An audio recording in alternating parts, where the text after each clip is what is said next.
Nou, nee, ik ben net blij met een nijtzinsregeling. Dat is wel zacht uitdrukt eigenlijk, maar het hier ken.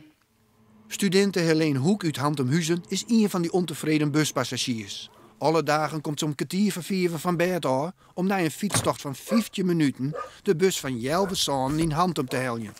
Ze mat om Jelvenjochenen in Ljout wezen. En zo'n december riet de bus nog maar 1 keer in het oeren. En als ik die dus mis, dan komt de volgende pas over een oren weg.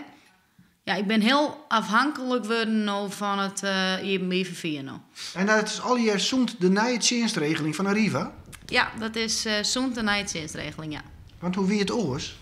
Nou ja, oors dan gie de bus rond de tieren dat heel veel scholieren uitwien, gie er 2 keer per uur. Dus toen koek 2 keer per uur met de bus, maar dat kan nou dus niet meer. Dus het oren wie wel beter? Het oren wie volle beter, want ik ken nou bijvoorbeeld ook weekends net meer voor. Want weekends komt er helemaal niet meer. Als Helene middags letter als 4 uur uit Ljout voortgaan wil, had ze een probleem. De bus stopt net meer in Hantem. Na 4 uur dan riet er maar tot Holwert.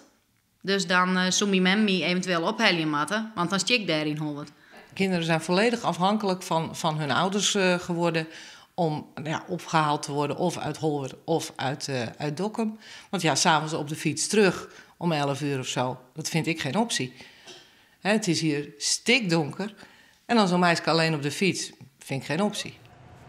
Arriva neemt de klachten zeker serieus en komt nu met een oplossing. Wat er in ieder geval als alternatief is gekomen voor de lijnen die weg zijn gevallen, is de opstapper. En de opstapper is een bus die je een uur van tevoren kunt reserveren.